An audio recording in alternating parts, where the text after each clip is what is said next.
നമസ്കാരം. തെരഞ്ഞെടുപ്പ് അട്ടിമറിക്കാൻ അല്ലെങ്കിൽ ജനാധിപത്യ വ്യവസ്ഥയെ വെല്ലുവിളിക്കാൻ CPM-ഉം ഇടതുപക്ഷവും നേരത്തെ തന്നെ തയ്യാറെടുപ്പുകൾ തുടങ്ങിയതായുള്ള റിപ്പോർട്ടുകൾ പുറത്തു വന്നിരുന്നു. ഇവിടെ തെരഞ്ഞെടുപ്പ് കമ്മീഷന്റെ നിരീക്ഷണ സംവിധാനത്തെ പോലും അട്ടിമറിച്ചുകൊണ്ട് ബൂത്തുകൾ കൈയടക്കാനും വോട്ടുകൾ മറിക്കാനും കോൺഗ്രസുമായി ധാരണയുണ്ടാക്കി BJPക്ക് വോട്ടുകൾ കിട്ടാതിരിക്കാനും ഒക്കെ തന്നെ പല പരിപാടികളും ആസൂത്രണം ചെയ്തതായി ചില CPM നേതാക്കൾ തന്നെ നമ്മളെയൊക്കെ വിളിച്ചു പറഞ്ഞിട്ടുണ്ട്. അവിടെ പ്രശ്നങ്ങൾ ഉണ്ടാകുമ്പോൾ ഇവർ തമ്മിൽ കുത്തുമല്ലോ, അതിന്റെ ഭാഗമായിട്ടാണ്. നടക്കട്ടെ. പക്ഷേ പോസ്റ്റൽ ബാലറ്റുകൾ കൈക്കലാക്കാനുള്ള ഒരു നീക്കം കൂടി നടക്കുന്നതായുള്ള വാർത്തയാണ് പുറത്തു വരുന്നത്. അതായത് സർക്കാർ ഓഫീസുകളിലെ തെരഞ്ഞെടുപ്പ് ഡ്യൂട്ടിയിലൊക്കെ ഉള്ളവർക്ക് പോസ്റ്റൽ ബാലറ്റുകൾ അയച്ചു കൊടുക്കും. തെരഞ്ഞെടുപ്പ് കമ്മീഷൻ വിവിധ കേന്ദ്രങ്ങളിൽ നിന്ന്, ജില്ലാ കേന്ദ്രങ്ങളിൽ നിന്ന് അയച്ചു കൊടുക്കും. ഇത് പോസ്റ്റൽ വോട്ട് ചെയ്ത് ഓഫീസുകളിലേക്കാണ് അയക്കുന്നത്. ഇത് പോസ്റ്റൽ വോട്ട് ചെയ്ത് തിരിച്ചയക്കുകയാണ് വേണ്ടത്. പക്ഷേ ഇത് വിവിധ ഓഫീസുകളിൽ ഇടതുപക്ഷ സംഘടനാ പ്രതിനിധികളും CPM-ന്റെ തൊഴിലാളി യൂണിയനുകളും ഒക്കെ ഈ പോസ്റ്റൽ ബാലറ്റുകൾ പിടിച്ചു വാങ്ങി ഉദ്യോഗസ്ഥർക്ക് കൊടുക്കാതെ അല്ലെങ്കിൽ ജീവനക്കാർക്ക് കൊടുക്കാതെ ഇവർ തന്നെ വോട്ട് ചെയ്ത് അങ്ങ് അയക്കുകയാണ് എന്നുള്ള വ്യാപക പരാതിയാണ് ഇപ്പോൾ ഭാരതീയ ജനതാ പാർട്ടി ഉന്നയിക്കുന്നത്. ചില ഉദ്യോഗസ്ഥരും ഇത് തന്നെ പറയുന്നു. ഈ പോസ്റ്റൽ ബാലറ്റുകൾ വലിയ പരിധിവരെ ഈ പഞ്ചായത്ത് ഇലക്ഷനൊക്കെ തന്നെ വലിയ മാറ്റങ്ങൾ വരാനുള്ള സാധ്യതയുണ്ട്. കാരണം 2 വോട്ടിനും 3 വോട്ടിനും ഒക്കെ ജയിക്കുന്ന സ്ഥാനാർത്ഥികളുണ്ട് ഗ്രാമപഞ്ചായത്തിലൊക്കെ. അപ്പൊ പോസ്റ്റൽ വോട്ടെല്ലാം അങ്ങ് വാങ്ങി ഈ ഇടതുപക്ഷ സംഘടനാ പ്രതിനിധികൾ നിർബന്ധിച്ച് വാങ്ങി ഇവരെ ഭീഷണിപ്പെടുത്തി, ഉദ്യോഗസ്ഥർ പരാതി കൊടുക്കുകയാണെങ്കിൽ അവരെ ട്രാൻസ്ഫർ ചെയ്യുമെന്നൊക്കെ തന്നെ ഭീഷണിപ്പെടുത്തി പല രീതിയിൽ അവരെ പെടുത്തി ഈ പോസ്റ്റൽ ബാലറ്റുകൾ കൈക്കലാക്കി വോട്ട് ചെയ്ത് അവർക്ക് അവരുടെ ഇഷ്ടമുള്ള സ്ഥാനാർത്ഥിക്ക് വോട്ട് ചെയ്ത് അയക്കുന്ന രീതി ഈ പോസ്റ്റൽ ബാലറ്റിംഗ് സംവിധാനത്തിൽ ഉണ്ട് എന്നുള്ള വ്യാപക പരാതിയാണ് ഉയരുന്നത്. ഇതിന് ഒരു മാർഗം എന്ന് പറഞ്ഞാൽ പോസ്റ്റൽ ബാലറ്റുകൾ അതത് ഉദ്യോഗസ്ഥരുടെ വീട്ട് അഡ്രസ്സിലേക്ക് അയച്ചു കൊടുക്കുക എന്നുള്ള ഒരു മാർഗമാണ് അവലംബിക്കേണ്ടത് എന്ന അഭിപ്രായം ഉയരുന്നുണ്ട്. തീർച്ചയായിട്ടും അത് തന്നെയാണ് ചെയ്യേണ്ടത്.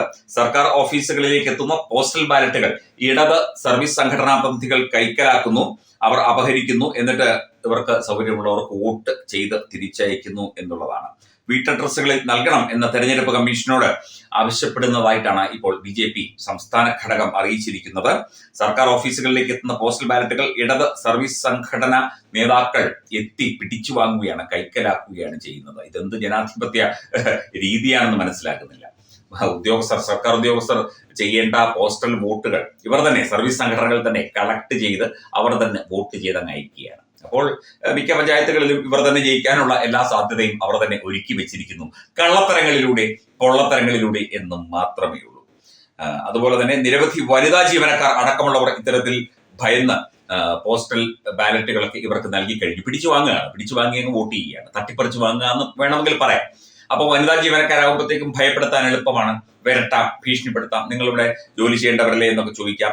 ഈ സാഹചര്യം ഒഴിവാക്കാൻ എല്ലാ ജീവനക്കാരുടെയും പോസ്റ്റൽ ബാലറ്റുകൾ വീടുകളിലേക്ക് നൽകണം. അതുപോലെ തന്നെ ശബരിമലയിലെ ഡ്യൂട്ടി ചെയ്യുന്ന പോലീസ് ഉദ്യോഗസ്ഥർക്ക് പോസ്റ്റൽ ബാലറ്റ് സംവിധാനം നൽകണം എന്നും കൂടി ആവശ്യപ്പെടുന്നുണ്ട്.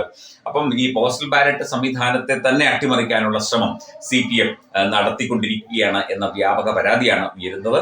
ഉദ്യോഗസ്ഥർ പരസ്യമായി പുറത്തു പറയാൻ മടിക്കും. കാരണം അവർക്ക് അവിടെ ജീവിക്കണം, ജോലി ചെയ്യണം. അപ്പം അവരുടെ പോസ്റ്റൽ ബാലറ്റുകളൊക്കെ തട്ടിപ്പറിച്ച് CPM-കാർ തന്നെ അല്ലെങ്കിൽ ഇടതുപക്ഷക്കാർ തന്നെ വോട്ട് ചെയ്ത് തിരിച്ചയക്കുകയാണ്. ഇതെന്തൊരു അട്ടിമറിയാണ്! ഇത്രയും നാണം കെട്ട ഒരു പരിപാടി. സ്വന്തമായിട്ട് ജയിക്കാൻ നിവൃത്തിയില്ലാതെ വരുന്ന മേഖലകളിൽ ഇതുപോലെ തട്ടിപ്പും വെട്ടിപ്പും നടത്തി വോട്ട് വാങ്ങി ജയിച്ചിട്ട് നിങ്ങളൊക്കെ എന്ത് ചെയ്യാൻ? നിങ്ങൾ നാടിനെ തന്നെ വെല്ലുവിളിക്കുകയാണ്. ഒരു ജനതയെ തന്നെ നിങ്ങൾ വെല്ലുവിളിക്കുകയാണ് ചെയ്യുന്നത്. ഇലക്ഷൻ എന്ന സംവിധാനത്തെ തന്നെ വെല്ലുവിളിക്കുകയാണ് ചെയ്യുന്നത്. ഇത്രയും നാറിയ പരിപാടികൾ കാണിച്ച് ജയിച്ച് നിങ്ങൾ നാണമില്ലാതെ നടക്കുകയാണ്. നിങ്ങൾക്ക് ജയിക്കാൻ പറ്റുമായിരിക്കും, കാരണം കള്ളത്തരങ്ങളാണ് കാണിക്കുന്നത്. പക്ഷേ ഇതിനൊക്കെ ഒരു ശക്തമായ നിരീക്ഷണം ഉണ്ടാകും, ശക്തമായ ഒരു അന്വേഷണം ഉണ്ടാകും. തീർച്ചയായിട്ടും ഇതുമായി ബന്ധപ്പെട്ട് പരാതികൾ ഉണ്ടെങ്കിൽ ഇലക്ഷൻ കമ്മീഷനിൽ പരാതികൾ അറിയിക്കാനുള്ള മാർഗമുണ്ട്. അത് ഇതിന് ഈ പോസ്റ്റൽ ബാലറ്റ് തട്ടിപ്പറിച്ചു കൊണ്ടുപോവുകയോ പിടിച്ചു വാങ്ങുകയോ ചെയ്തു കഴിഞ്ഞാൽ തീർച്ചയായിട്ടും പരാതിപ്പെടാം, പരാതി പറയണം. ഇന്നയാളുടെ നേരെയാണ് എന്നതടക്കമുള്ള പരാതികൾ കൊടുക്കണം. ആരും ഭയന്ന് മാറി നിൽക്കരുത് എന്ന കാര്യം കൂടി ഇപ്പോൾ ഈ ഒരു അവസരത്തിൽ ഒരു ജനാധിപത്യ വിശ്വാസത്തിന്റെ ഭാഗമായി നമുക്ക് പറയേണ്ടതുണ്ട്.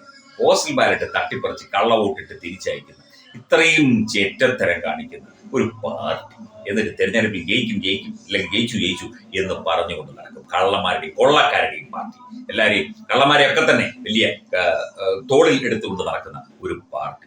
ഈ പാർട്ടിയൊക്കെ ഇത്രയും അധപ്പതിച്ചു എന്ന് ആലോചിക്കുമ്പോൾ വലിയ സങ്കടം. മഹാന്മാരായ ധാരാളം നേതാക്കൾ ഉണ്ടായിരുന്നു. VK നായനാരെ പോലെ, PS അച്യുതാനന്ദനെ പോലെയുള്ള നേതാക്കൾ ഉണ്ടായിരുന്നു. നേരത്തെ C. അച്യുതമേനോനെ പോലെ കമ്മ്യൂണിസ്റ്റ് പാർട്ടിയിലൊക്കെ തന്നെ ഉണ്ടായിരുന്നു. അവരുടെയൊക്കെ ആ ചരിത്ര പശ്ചാത്തലം, അവരുടെയൊക്കെ ജീവിതങ്ങൾ, അതിനെയൊക്കെ തന്നെ കൊഞ്ഞനം കുത്തുന്ന രീതിയിലാണ് തെരഞ്ഞെടുപ്പ് അട്ടിമറിക്കാൻ വേണ്ടി ഇത്തരത്തിലുള്ള നാണം കെട്ട പരിപാടികളുമായി, നാറിയ പരിപാടികളുമായി CPM-ഉം ഇടതുപക്ഷവും രംഗത്തിറങ്ങിയിരിക്കുന്നത്.